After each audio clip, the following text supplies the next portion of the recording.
Hello everyone. I had a request to go over some naming compounds. We're going to look at some inorganic nomenclature just real quickly here. We want to look at both types when you have ionic bonds and also when you have molecular compounds. So to be able to differentiate, to know which rules you use, you have to be a little familiar with the periodic table. So you have to know what metals are and what non-metals are. And so if you look at your periodic table, you come over here and start right here. Make a zigzag line going down the periodic table. Okay. Everything over here are metals. To the right of the zigzag line are non-metals. Okay, so we're going to use this when we name compounds. These elements here are transition elements, or transition metals. Okay, and we'll talk about those a little bit later on. Because when we name ionic compounds, which are bonds between metals and non-metals, you're going to have to know the charges of what ions they form. And so that comes from the ability to gain or lose electrons to obtain a stable octet of electrons. And so, like we know, all of these over here, group 1, tend to lose an electron. So they form ions with a 1+ charge. In here, they form ions with a 2+ charge because they have 2 electrons in the valence shell, so they'll tend to lose those instead of gaining 6 to get 8. And over here, those would form 3+. These 4+ or 4- because it's either gain 4 or lose 4, but you don't see those form ionic bonds very often. And so then you start going backwards now. Now this one has 5 valence electrons, so it's easier to gain 3. So 3-, 2-, 1-. Then you get to the noble gases. And so it's important to know those charges also if you have to write formulas for names.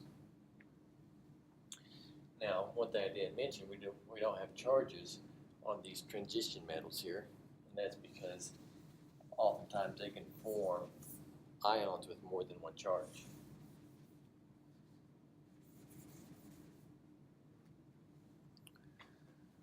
So let's go ahead and look at some problems. Okay, and so naming ionic formulas. To name ionic compounds, you have to recognize that the compound's ionic. So you have to be able to recognize metals and nonmetals. So these are bonds between metals and nonmetals. And so you'll not see bonds between metal and metal. An ionic compound consists of the combination of metal and nonmetal. Okay, name the ionic compounds by using the name of the positive ion, the metal, and the stem and the name of the negative ion, the nonmetal, and end that with IDE. So all these are written metal and nonmetal, so it makes it fairly easy. So, like the first one, I have calcium and chlorine, so it's just going to be calcium chloride.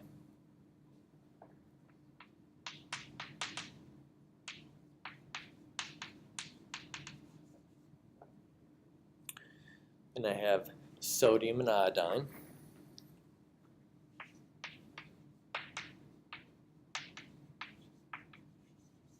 So sodium iodide, change that ending to IDE. Potassium bromine. So potassium bromide, change that ending to IDE. Lithium and oxygen, that'd be lithium oxide. And magnesium and sulfur, magnesium sulfide. Okay, so since they form ions, they always have the same charge, so they always form the same ratio. So if we look at sodium chloride, sodium forms 1+ ions, chlorine forms 1- ion. So to balance that out, it's just 1 sodium and 1 chlorine. So it always forms that ratio. You don't ever see NaCl2. It's always NaCl. It's going to be different when we look at molecular compounds because they can combine in more than one way. and so we have to tell how many of each element we have. But in this case with ionic compounds, always form the same ratios, so we don't have to indicate the number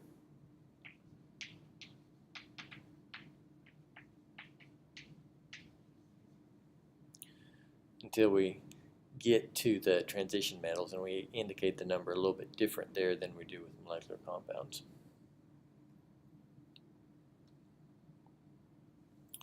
So now we're going to look at writing formulas. So again, you have to go back to your periodic table and know, the 1 plus and the 2 plus, 3 plus, 3 minus, 2 minus, and 1 minus. So like lithium chloride.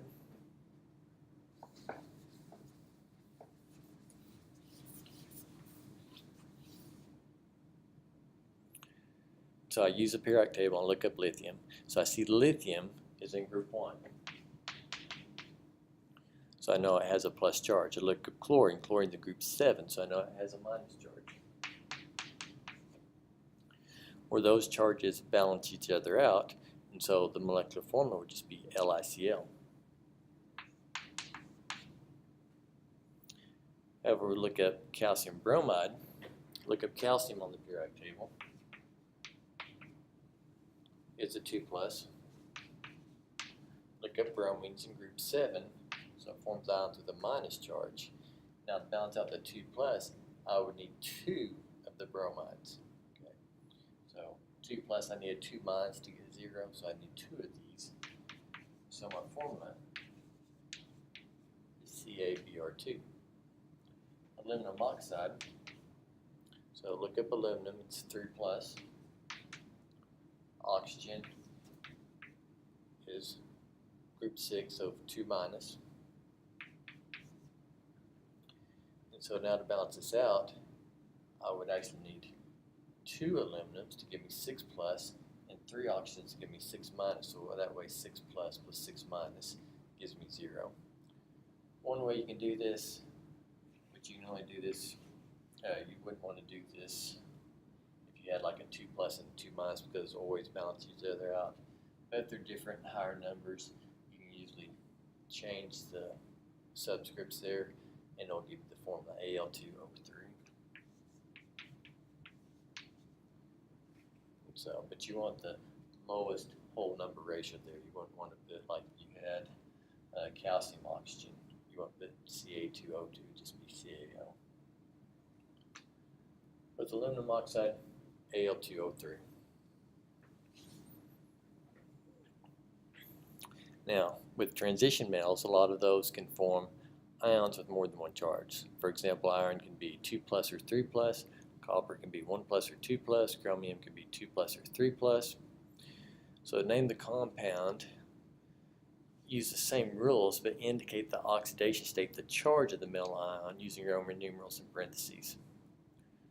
Alternatively, the ascending may be used for the ion with the lower charge, and the ending used for the ion with the higher charge.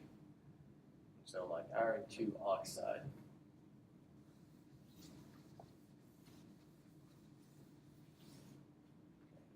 So I know iron is 2 plus or a 3 plus, and so this is the one with the lower charge, so that's why it's also called ferrous oxide. But usually you just stick with the Roman numerals, and it's easier that way. You don't have to worry about the S and the Ig. So let's look at some examples here. So it says write names for the following compounds. I have CuF2. Okay. Well, I know copper can be 1 plus or 2 plus. Okay, so which one is it? I'll look at fluorine. I know fluorine's a 1 minus. And I have 2 fluorines. Okay. I only have 1 copper.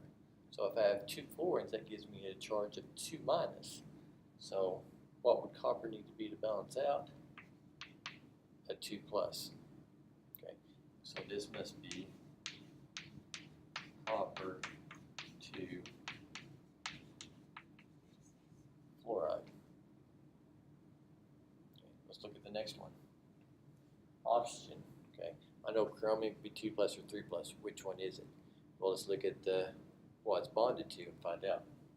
So oxygen, I know is a 2 minus, and I have 3 of them, so that gives me a 6 minus overall. Look up chromium, okay, I have 2 of them, and to balance out, I need a 6 plus. So 2 times what would give me 6 plus? 2 times 3 plus would give me 6 plus. So this would be chromium 3 oxide. Okay. Now it's a little bit easier when you have to write the formulas from the names because you're given the charge of one of them. So you don't even have to look at the periodic table. It says iron 2 chloride. So you know it's a 2 plus. You do have to look at the periodic table for chlorine. So it's over in group 7. So it's a 1 minus. So I need 2 chlorines to balance out the 2 plus.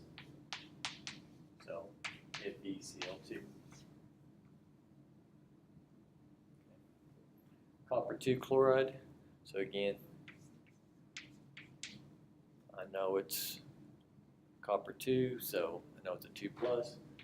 Chlorine's a group 7, so I know it's a minus. So I do 2 chlorines.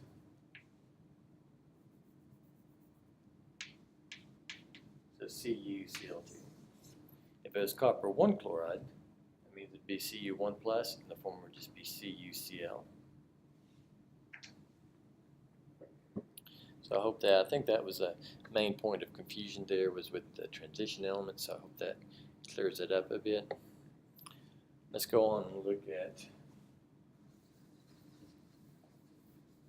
our molecular compounds.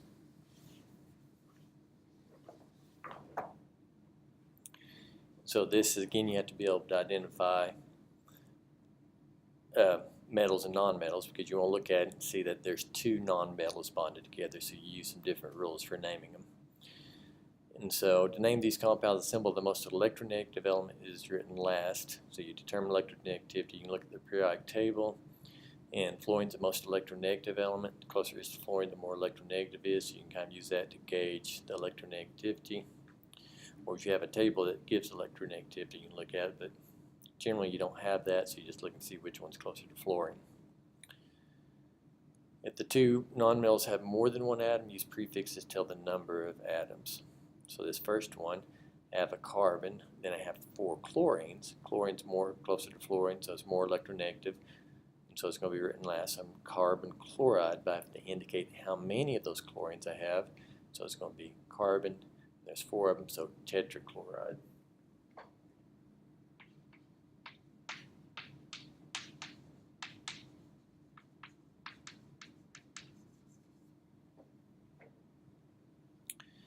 Next one, I have 2 nitrogens, 5 oxygens, so I have to indicate how many I have of each one. So that'd be di-nitrogen, indicate 2 nitrogens. Then for 5, it's penta, so dinitrogen pentoxide.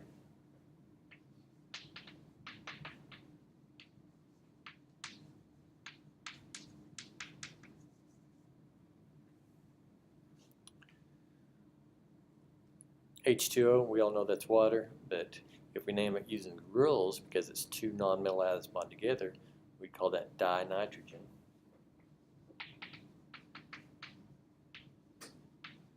And a lot of times for the second element, you do indicate there's just one of them, so dinitrogen monoxide.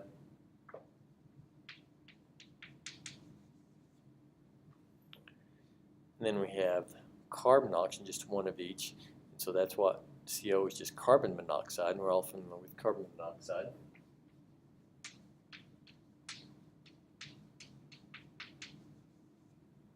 Carbon monoxide poisoning and whatnot. And then we have CO2, so we've got 2 oxygens here, so that differentiate carbon monoxide from carbon dioxide.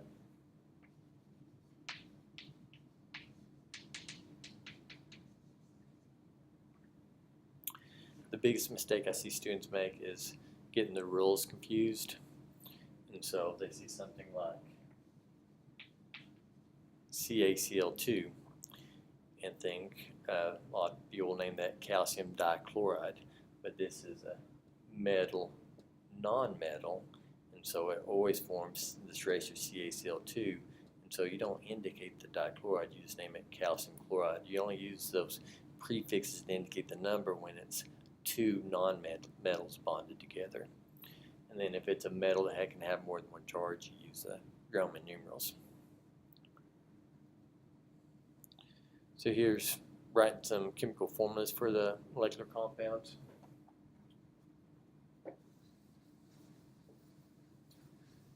So a little bit easier because we don't have to worry about charges. We're given how many of each one we have. So carbon disulfide, I'm given I have 2 sulfur, so CS2. Disilicon hexabromide, I'm given I have 2 silicons.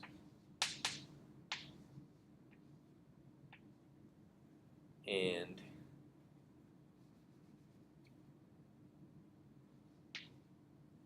six bromines, not 6 borons. Okay.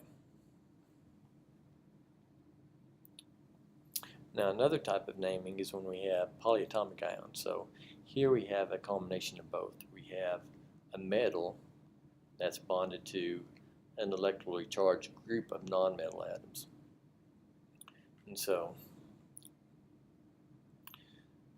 this one you just have to memorize what your polyatomic ions are. And these are some of the more important ones here. And if you remember the 8s, you can get the ides because the 8s, the ides just have one less oxygen. So like you remember carbonate is CO3, you know carbonite's CO2. If you know sulfate's SO4, one less oxygen, SO3. If you know nitrate's NO3, you know the I forms NO2. Okay. Phosphate PO4, phosphate one less oxygen. So you have to know what the name is, but you also have to know the charge. Okay, and you have to know that to be able to write the formula from the name. Okay, so this is just something you'd have to memorize.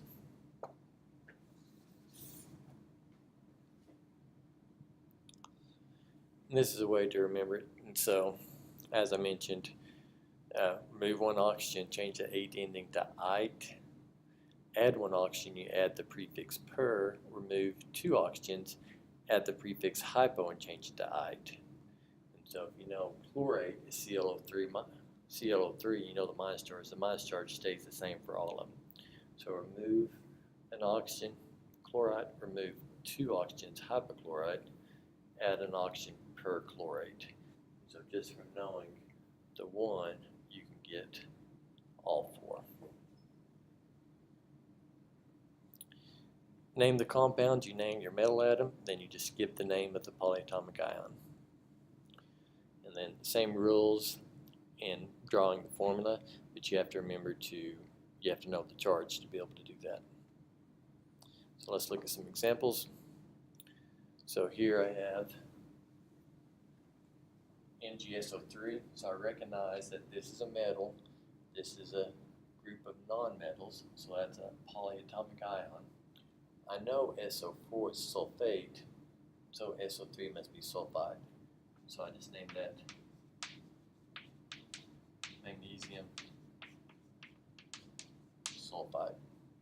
Okay. NaNO3, I know Na3 is nitrate, so that just must be sodium nitrate. PO4, I know that's phosphate. Have a calcium, so calcium phosphate.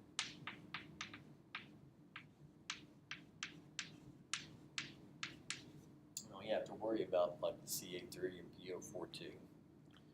Now this is a different one. When you add hydrogen to it, you add a bi prefix to it. So like Na2CO3 would be sodium carbonate. With the hydrogen it becomes sodium bicarbonate, which is baking soda.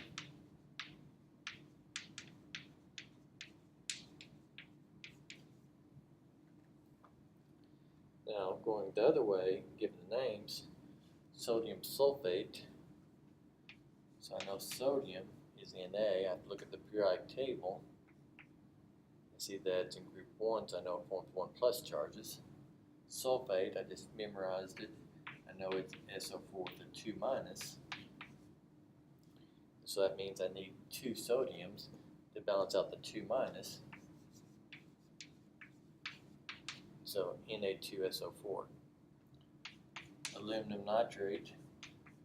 Look up aluminum in my periodic table. It's in group 3, 3 plus. Nitrate, I've memorized that. I know it's NO3 with a minus charge. And so now I need 3 nitrates to cancel out the 3 plus here. So I need 3 nitrates, so to indicate that I need 3 of this group, I put that group in parentheses and put the 3 outside the parentheses. So now I need 3 of this nitrate to balance out that aluminum. Magnesium carbonate. So magnesium, look it up, it's in group 2, 2 plus carbonate. I know it's CO3, and I know it's a 2 minus. Got me on that one. Yep. Okay, yep. Died myself there. So magnesium carbonate, so 2 plus 2 minus, they cancel each other out. So MgCO3, potassium phosphate, potassium's K. Look up in the periodic table, it's group 1, so 1 plus charge. Phosphate, I just know it's PO4, and I know it has a 3 minus charge, just memorize that. And so 3 minus 1 plus, I need 3 of these to balance it out. So K3, PO4. So I hope that helps you son with naming compounds. If you have any more issues with it or have any questions on naming compounds, just hit the discussion board or email me and let me know. Thank you.